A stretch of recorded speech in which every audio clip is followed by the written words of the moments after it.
If you currently have poor mental health, or you just haven't been feeling good lately, you're kind of in a rut, there's obviously a way to fix both of those things. You just have to figure out what your problem is and how to go about fixing it.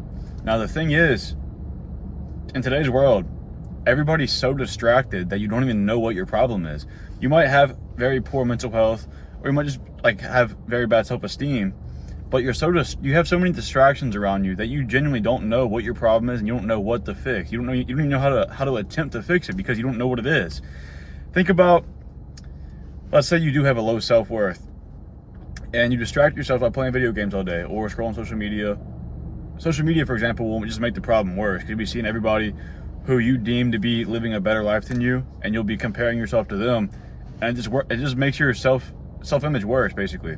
And there's so many ways you can go about fixing that. You can start going to the gym, start doing something that makes you feel better about yourself. You can start actively trying to gain a new quality that you find admirable. You can do so many different things to fix that. Now, the thing is, you probably didn't even realize what the problem was because there's so many things that are keeping you from even doing any type of self-reflection to understand what's wrong with you. And we'll use lustful men, for example. People who have a porn addiction or masturbate a lot. The problem here is that they're distracting themselves with the porn and with the masturbation, and they don't understand what the problem is. The problem is they're looking for a connection with the opposite sex or with a romantic interest. And so instead of using that urge to help them give themselves motivation to go out and meet a woman, they're using porn to distract themselves instead of understanding, oh, I had this urge. The reason I'm having this urge is because my body and mind are telling me I need to go meet someone to have sex with. That's what the urge is. It's a very primal, instinctual thing. It's your instincts telling you you want to have sex. So you release through masturbation instead of going out and finding somebody you could have sex with. So the problem there is you're so lustful because you don't have anybody in your life that you can at least share some kind of connection with to get over that lust.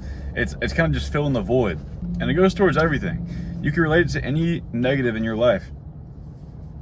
Maybe you feel really lonely. You distract yourself again with all the distractions we have in the modern day, and instead of going out and making friends, instead of going out and trying to meet people, you just distract yourself. And instead of even wondering why you feel lonely, and maybe you know you don't have friends, but you're fine with that because you have the distractions.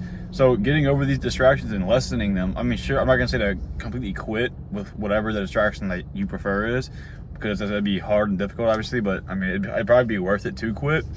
But the best part of the personal growth and the most transformation, or the biggest transformation you can get, is on the other side of those distractions. Because if you were to just cut out all distractions and sit in your room in the dark, just turn off your lights, just sit there and just actually do some deep self-reflection, you'd understand what you need to work on. You understand what your problem is, and then doing that, your mental health would get better, your physical health would get better, your life in general would just get better because it'd be growing in so many different areas. With mental health, I always say, I'm not on a clinical level because I'm not a doctor, right? But I always say that if you have something bothering you, if you're like depressed or you have anxiety, there's a reason for that. Your brain and your brain's telling you and making you feel that way because there's something you need to change in your life. If you're upset with your life, there's something in your life that you need to change to make it better. That's why you're depressed, because you haven't figured out what needs to be changed. And again, not on a clinical level, but like if people who just have like seasonal depression or like they just get it every now and then, that's why. It's you're trying to, your body's telling you that you need change, basically. That's all it is. So we have to figure out how to get over these distractions and figure out what our problem is and go after it. So I don't know, quick little video. If you had any value from this video, I really appreciate it if you subscribe. But besides that, get over those distractions, figure out what your problem is, and work towards it. If you got any goals, go make them happen. See you in the next one.